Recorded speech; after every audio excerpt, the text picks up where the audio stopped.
Good morning, ladies and gentlemen. What an absolute pleasure it is to be back here for the third edition of SheShakti with a wonderful set of guests to start our conversations with this morning. There's a lot of universality in what you heard our previous speakers talk about, and we were discussing just that mindset and the need for mindset change being one of them. And I think that is something that there is consensus on, that we need to do a far better job of. But my guests today are path breakers, are trailblazers in their own right. We've already found some common threads between us. All three of us have a connection with the Indian Armed Forces. My father was in the Indian Air Force, as was Mugdha's father, was also in the Indian Air Force. And Priyanka is now a third generation Indian Army officer. She's had her entire family play their part for the Indian Army, and of course is also married to an Army officer at this point in time. And for the benefit of all of you who probably are Googling her at this point in time, let me help you with that. In recognition of her distinguished services, she's been twice awarded the Army Commander's Commendation Card. So that is Col Priyanka Singh. And I was telling Mugdha, she's spent the last 26 years in the civil services, and there's a lot of critique and criticism that happens when we talk about the Indian bureaucracy, but the Indian bureaucracy also wields the pen, and very often the pen can have a very, very direct and meaningful impact, and she's kind of been leading that change in different aspects of her career. She's taken on the sand mafia, she's taken on the mafia of different kinds, and a headline captured her journey, which said an officer who's been transferred 13 times in 15 years. So, Mugdha, thank you very, very much for joining us here. Colonel Singh, let me start by asking you, for you, it was almost as if this is something that's been passed on from one generation to the next. So it wasn't even as much of a choice that you had to make. You believed that the Indian Armed Forces were truly your calling. Good morning to everybody. Jai Hind. And firstly, I'm so humbled and proud to be addressing this August gathering. I would like to thank the Indian Army, the organization I serve with great pride. I would like to thank News 18 for giving me this opportunity. So coming back to your question, yes, Indian Army was undoubtedly my choice, the first choice and the only choice. I belong to a family where the blood is not red, it's olive green. So I'm a third generation officer with my father, grandfather, both being from 18 Cavalry, having seen the 71 war, the Independence War, the Burma campaign. So for me, there was no other place, there was no other color I could identify with. So I've grown up with my parents, seeing them in this olive green uniform, traveling length and breadth of the country. So I think I was so immersed and so enthralled by this profession, I would say passion of my father, that I had no other better choice to make. And here I am in front of you feeling accomplished. There was another thought that always ran through my mind, that I wanted, before my father hung his boots, I must wear the uniform. And it was in 2003 when my father retired, and 2003 I joined the forces. So that's my story. Well, what a fabulous story that is, Colonel Singh, and what a proud moment it must have been for your father as he was stepping out of uniform, for you to be donning uniform. I mean, that must have been such a special moment. Absolutely. And I will come to you now with what you're currently doing. Ladies and gentlemen, we're talking about supply chain resilience in the context of a Trump world, in the context of COVID. Supply chain management, supply chain resilience has become the buzzword. But what Colonel Singh is actually doing is managing supply chain for the Indian Army. She's making sure that 5,000 troops in the northern sector get uninterrupted supply and keep our borders safe. So she is commanding that battalion at this point in time. What has been the hardest aspect of this tenure so far? So I think as long as the stars are shining bright on your shoulder, brighter than the ones in the sky, so there's nothing challenging. But notwithstanding, I will still quote something. So when I was given the command of my unit, I was addressing my troops, and I had almost 500 boys in front of me, all staring and looking at me, waiting for something to come up, waiting with some expectations. So that was the time I think it threw a very big challenge for me as to how am I going to live up to their expectations. So within a month's time, I think I had this great challenge in front of me when I had to move my battalion to Eastern Ladakh. It's a very, very harsh terrain. It's a terrain full of challenge, not only health-wise, but location-wise as well. So that was a very big challenge when I moved my unit almost 1,000 kilometers away. Lock, stock and barrel and everything moved out. Stayed there for 3 months, delivered my role, came back. And what I found, every man ship shape, medically fit, all equipment fit, and my unit was back in place. So I think that's where I delivered, I surpassed my challenge, and that was the hallmark of what I had committed to myself. And thereafter there was no stopping, and it's been 2 years of my command, and I happily and feel very accomplished when I sit here and talk about it. Well, what a fabulous 2 years it has been, and I'll talk a little bit more to you in just a second, but let me bring Mugdha Sinha into the conversation. For you, the choice to join the Indian Administrative Services was made by your mother, not by you. When you were all of 5, she decided that the IAS was going to be your calling, and that is how it worked out. That's right. So they say no, when you articulate your desire into the universe, then the universe conspires and ensures that you achieve it. So thank you. It's so nice to hear Col Priyanka speak about her experience. So yes, there was a time in my life because my maternal grandfather wanted my mother to be an IAS officer, but he passed away while my mother was just about to take her 10th board exams. And so I think somewhere that that dream in my mother's mind remained, and she thought I was a fit candidate to be groomed into becoming an IAS officer. See, taking the exam in the UPSC does not make you an officer. An officer has to become. And I think the grooming from a childhood, and it doesn't just apply to the UPSC, it could also apply in Priyanka's case. Whatever you want to be in life, you have to become that. The exam might just be a step on that journey, but it is who you are becoming. There is some amount of adulting that happens. When I entered the service at about 24 and a half, and who I am today is very different beings. So there are different beings in me at every point in time. And I think it is the becoming that we must always invest in. And I'm very, very glad that I've had this opportunity to be in the service of the nation for the last 26 years now. Well, the last 26 years have had many dramatic moments as well. And as you rightly said, that, we evolve, and I think women more so. What was it like when you actually started your career, all at the age of 24? What were some of the challenges that you faced then? We talked about mindset and whether mindsets have actually changed. Have they really, truly? So I think, yes, we heard the last panel people talk about mindset. I, joined the service straight from college, So I was in LSR and then JNU, and I was a frock-wearing college petite. Frock-wearing? Yes, college girl. I was into skirts and frocks, and suddenly that adulting happened, and I wore my third time my sari at the interview, and then thereafter turned into a lady after becoming, coming into the IAS. So that transition happened there.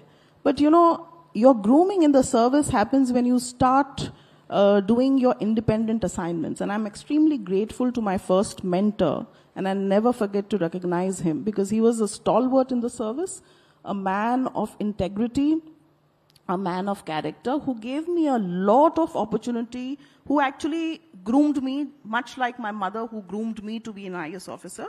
When I joined the service, he actually groomed me. And when people talk of gender and they talk of how women help women, if you get a woman in the right place, your grooming will happen. But I have found that, there's a good balance.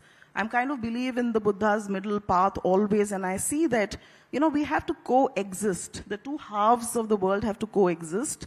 And it is very, very important to understand how men and women can work together. I'll give you one small example from the same gentleman. When I entered the service, and I quote this very often, he was from Haryana. He was a typical Haryanvi officer who was in the IPS before, then joined the IAS. So he got the flavor of both. So one day I asked him, "So what is it to be a civil servant?" And it was not a gendered question, but the answer came in this manner. He said, "Dekh chori, if you are a man, resourceful, outgoing, dynamic, I said, oh. And I said, what is it to be a lady officer? You know, because as she said, once you don the uniform, you're just an officer. We don't face challenges which are physical like she does. We face challenges which are more psychological or more of the cranial or the cerebral matter. So then I had to ask him that question. And he said, hardworking, sincere, obedient. I said, oh. So coming from JNU and being slightly argumentative, I could not resist myself. And I said, sir, I've been given to understand that I'm hardworking, sincere, and obedient, and that's why I'm here. I've cleared the exam. But in college, they also made me understand that I was outgoing, resourceful, and dynamic. So why can't I be both? So he said, Dekh chori, you want to be a homemaker or a homebreaker? I said, but it's not about homemaking or breaking. Where did home come into the office space? You know, but that was the mindset when I began from a very, very good mentor. You know, I would wear without sleeve salwar kameez, and he told me, Dekh chori, agar successful hona hai na, तो ये बंद बाजू के कपड़े पहनो. मैंने कहा sir Udaipur में तो लोग पूरा बैकलेस पहनते हैं, तनी वाला कपड़ा पहनते हैं, वो तो गांव में भी लोग तनी वाला कपड़ा पहनते हैं, and you are asking me to wear full sleeves. You know, so these are mindsets, and I think the more we create silos in society, you know, talking of emphasizing gender, because it's not just gender, it's gender, class, community, religion, everything. How many divisions will you create? I think we need to coexist and co-collaborate, because life is all about teamwork. You know, marriage is teamwork. Office is teamwork. So I believe in getting these civil service and civil society is teamwork. So I think I would want to be the bridge that transcends all these diversities and understands the nuances that are there. And I don't think that only women can help, though I believe in the sisterhood of women. I want women to have each other's back. Yeah. But I also feel that sometimes, you know, it's people who are secure, comfortable in your own skin, who can do better, whether they are women or whether they are men. So I think what we must do is raise this whole acclimatization and socialization that happens, so that as human beings we can help each other. Absolutely. I think we should not see people in who they are. There has been a point, Shireen, when I've had to tell a particular person that please look at my note sheets and not at the way I smile, okay, to understand the seriousness of the work that I do. Yeah. No, I couldn't agree more with you. But, you know, since we're talking about mindset change, and you'll see a chair being brought in because we do have our third guest, the Consumer Affairs Secretary, Nidhi Khare, just joining us. She was called in for a meeting with the Cabinet Secretary, so she's joining us a little later. Nidhi Khare, ladies and gentlemen, please give her a big round of applause. Thank you so much for joining us here this morning. And like our other two panelists, she's also spent a large part of the last 20 plus years in the IAS, and of course has just signed an order that this Consumer Protection Authority has signed this morning, and that's probably why she's been kept away and has been delayed. But thank you so much for joining us here. I'll come to you in just a second. But Colonel Singh, you know, we were talking about this need for a mindset change, but we were also talking about mentorship and allyship with men, because that is important, as Mugdha Sinha was pointing out. In the Indian Army, I mean, that's what, you know, you've been surrounded by men, not by women. In fact, the women are few and far between. What has that been like, and how have you dealt with channeling your own energy and spreading the message across that this is a service that other women should consider? So as far as what ma'am just brought out, that it's a teamwork in the organization. It's not about gender. It's not about men, women. If you see the Indian Army, it's only numerically it's more men. But if you see the work, it's capability, it's togetherness, it's cohesiveness, it's a teamwork that matters. So I would just give you an example of when I just joined the SSB. I was interviewed by the SSB. That system was so methodologically correct that it saw no gender. All it saw was your capability, your officer-like qualities. No male, no female. Coming on to my training, the training methodology is absolutely neutral. And now I talk about having got commissioned into the Indian Army. Since then until date, I think neutrality is the environment in which I grew up. So I first take this opportunity to thank all the men who've helped me grow up and come and sit here. And they are the ones who guided me, who mentored me. So let me tell you, when you're commanding a unit or when you're commanding a body of troops, your men look at you as an individual and not as a lady or a man. They look at you as a person who can guide them, who can lead them by self-example or various other things. So they are looking at you as a person who has the capability to do that, and not as a person whether you're a man or a woman. So I think Indian Army is a very good example of gender neutrality, as I can tell you with great conviction that I'm sitting here because of that fact. Yes, and I hope more organizations learn from the Indian Armed Forces and really create spaces that are gender neutral, where capability is what, and competence is what matters. Ms. Khare, thank you so much for joining us here again this morning. You know, as we were just discussing, we're talking here in the capital. We're sitting in a wonderful air-conditioned hotel, and we're talking largely to women who come from a certain privilege. We've had the ability to make our choices. That's not the case for a large part of this country still. And that is actually what I want to address with you, because pretty much at the start of your career in the IAS, that's the reality that you had to contend with. That's the reality that you had to cope with. I didn't even know that there was something called Dayan Hatya, and that, you know, it was a reality in India's recent history, and that is what you were up against. What was that like for you?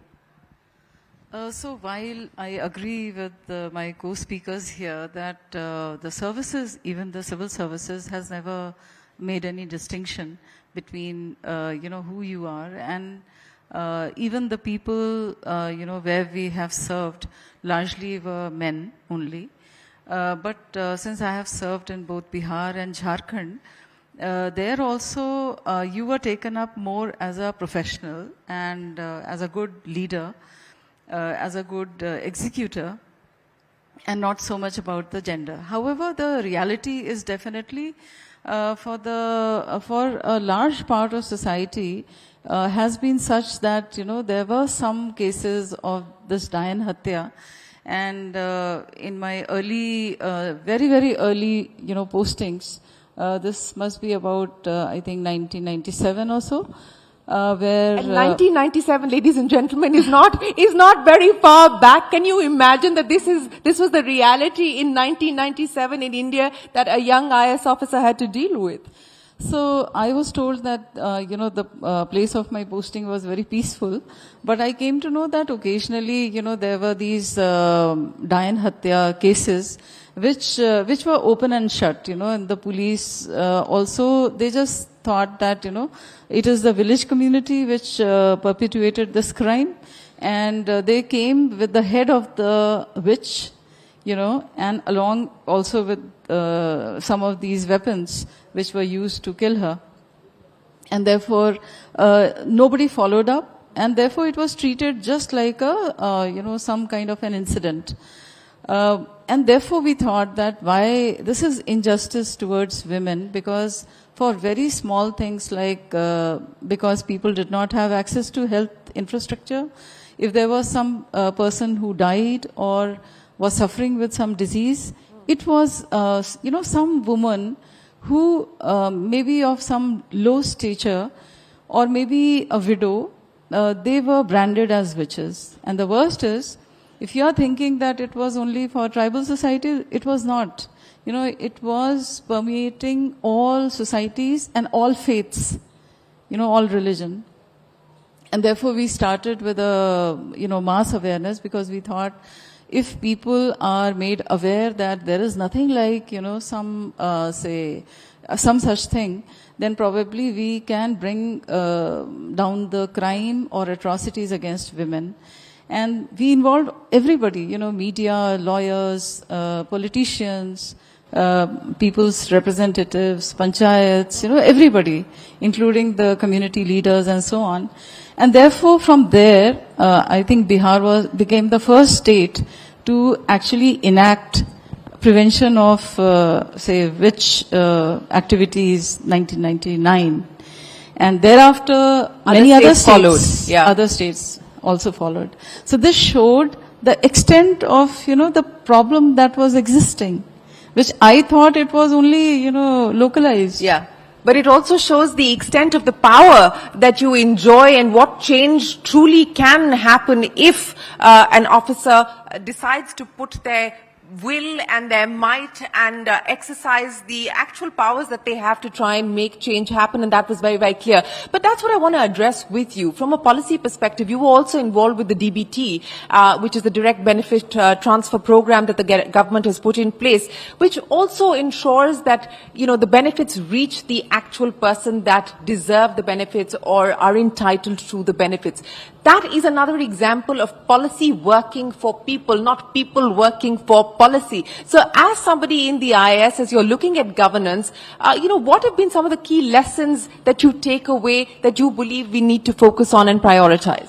So when we started with the direct benefit transfers, that was 2013, and virtually there were hardly any takers because it was considered to be too theoretical, and we were basically targeting, all the beneficiaries who belonged to, poor strata, and therefore they were illiterate, and including, half of them were women whose financial inclusion, wasn't there. I mean, it was very poor. So it was a very, very challenging task, and there were, people who would think, this will not work in our country. I mean, these things can only, work in a country which is very, very, wealthy and very tech savvy. Still, we thought that this is very important, that the money or the benefits which are belonging to a beneficiary must reach without, any delay. And the petty corruption that is often associated because of these fat layers of bureaucracy, that should also go. And therefore we thought that we must actually have bank accounts, have it, seeded with Aadhaar, and how we need to do it. It was a very, very gigantic, very, very difficult task actually. And but I am very, very happy that, I took that challenge up, and we started designing the process flow, the funds flow, and we came out with such a brilliant work that today nearly every cash benefit, whether it is pension, whether it is scholarship, whether it is entitlements, everything, including, the money from the state governments, all these flow on a DBT platform. And it is one of the world's largest financial inclusion exercises. So congratulations to Nidhi Khare and many officers like her who've helped take that forward. But Mugdha Sinha, if I could ask you, while we're talking about policy, we're talking about governance architecture, let's also talk a little bit about what it takes to actually be able to move through the rank and file, the rungs of this governance architecture, especially as women. The assumptions are that, you would not face the patriarchal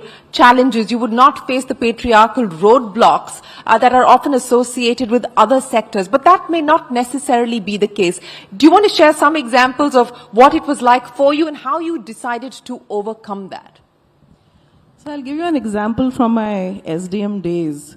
So Ajmer in Rajasthan was usually typecast as a district for lady officers. I don't know whether, ma'am, in Bihar or Jharkhand also you have districts which are assigned. And when I entered the service, I was told that you will get to have one collectorship for sure, because that the state has to give you. The rest you have to earn on your merit, and it's not happened that women end up doing more than two. So I said, well, okay. I was in my office, I had a retired patwari with me, and we used to celebrate the birthdays of the staff. The SDM office doesn't have many people, there are 4 or 5 people, so you work. I stayed there for about 2.5 years, so kind of developed a good rapport with my staff. So in one of these birthday celebrations of the staff, I was just asking them about the other lady officers who had said and what they liked about them, what they liked about me, what they disliked about the others and about me and stuff like that. So in one of these interactions, the retired patwari who was assisting us, he told me, madam देखिए, आदमी जब गुस्सा करते हैं तो हमें बुरा नहीं लगता है, but lot of women when they scold us, when they throw files on us, etc., it hurts us. So I said, why? Because they say that, well, men have a right to be angry because maybe we are not doing something which is right. But when women get angry, the perception that we get is that they don't know their work. You know, that was a eureka moment in my life because, you know, we don't understand how the society perceives who we are. I've never been a very angry person by nature. I've been a very calm, composed person. But that day I realized that, you know, if I'm ever angry, because there are moments when you have to be angry, my anger will always be deliberate. It will not be something which will come from, you know, like within. It will not be a rushed, unthought of anger. So that was one moment in time I realized that this is how people perceive you. I also realized when I grew up later that it helps to be, you know, to alchemize your anger into what you call satire. So I've seen that has worked really nicely. Because if some people are not moving, I'll just say, "Bhai, nariyal foda jaye, kya aapke liye kariye na bhai, kya ho raha hai?" You know, that would help move things rather than being angry. So these are things that one learned in the service. But I can tell you there are 4 P's that I have faced in my life. Patriarchy, of course, we face in different ways. You know, at a more cruder level, what ma'am has said is probably witchcraft. If you look at the history of witchcraft, and there's nice books on witchcraft, I didn't know that you would mention this, but I've been doing some readings on witchcraft. You'll realize just pre the Enlightenment, when women knew a lot about science and sorcery and magic, and the men didn't understand that, those women who stood out, became the witches in society, the 3 witches of Macbeth also for that matter. So it also happens in very subtle ways, where you are typecast not as people don't call you a witch or a Dian, but they say that they give you the same kind of reaction without calling you by that name, right? And we faced it. So I think one of the P's is P's of patriarchy that one faces. The other P is a very subtle and a very nuanced way, which I'm sure most of us face, is patronizing. You know, patriarchy is, you know, we all know patriarchy is all shades of black. But patronizing, you know, when somebody wants to take you under the wing and is also trying to do the same thing but in a more subtle way, is more dangerous because it's got 50 shades of grey in it. And then I think the other P that I also faced is a lot of plagiarism. You know, just because of a woman, if you have a path-breaking idea which is much in advance of the time, then somebody will just learn from you and use it in meetings and say that, okay, you know, that kind of a thing, that is very, very dangerous, I think. And it happens more with women because you would want to, you know, you have to prove yourself. Yeah, and we don't talk about it enough. We don't talk about our own achievements enough. Yes. We need to change that too. And also, if you stand in your power, if you believe in who you are authentically, then I think you create ripples and you create ripples across gender. There the sisterhood also falls at times to be able to have your back. So I think a lot of adulting has happened in good ways, I would say, to teach you who you are. Because see, life is your own journey. I mean, I keep saying this, that while the letters in livelihood will be, you know, longer than life, but all your life is your preparation and the livelihood is just a very small part of your life subset. So you have to become who you are for the life that you have. Because while I might retire at 60, I'll still have a life beyond my livelihood. Absolutely. And I think the livelihood, by, you know, putting you in touch with people, different kinds of people in our service. I think the beauty of the service, and I would never want to trade off with anything else, is the kind of diverse sets of people. Absolutely. And suddenly you will be meeting one, you know, if I can say, the likes of the Tatas and the Birla, and suddenly you will be meeting people like what ma'am has been mentioning. That range and diversity, I think, is the beauty of the service, and that range gives you an experience which I don't think anything could prepare you for. Yes, Absolutely. yes. We're unfortunately out of time, but Ms. Khare, let me get wrap-up comments from you as well as Colonel Singh. The three things that you would like to leave this audience that's here with us in the room, as well as those who are watching us on TV and online, the three lessons from your life that you would like to leave us with. No, I would just say that, when empowerment of women is spoken about, it should be not just, where I have reached. It is actually how much I have empowered other women, whether they were your colleagues, whether they were people who needed your help, your guidance, and so on. So I think, and then, self-belief that you can do this, challenge yourself every day, and then try to see, okay, what is the next so-called glass ceiling which has to be broken. To breaking many, many more glass ceilings, Colonel Singh, the final comments with you. Yeah, so my final message to everyone is, I think you need to break the self-doubt. The day you break the self-doubt, you've broken the barriers, you've broken the glass ceiling. So that's the summing up line. And I'm just reminded of a small quote which I'd like to share. If you know your job well, if you have the professional competence, if you have the professional knowledge, you know your job well, and the people you command know that you know your job well, I think you've done your job. Absolutely. Here's to angry women, here's to happy women, and here's to empowered women. Here's to women who know their worth and are not afraid to speak for themselves and to speak up for other women as well. Col Priyanka Singh, Mugdha Sinha, Nidhi Khare, thank you so much for joining us here. Ladies and gentlemen, a big round of applause for our change makers here this afternoon. Appreciate your time.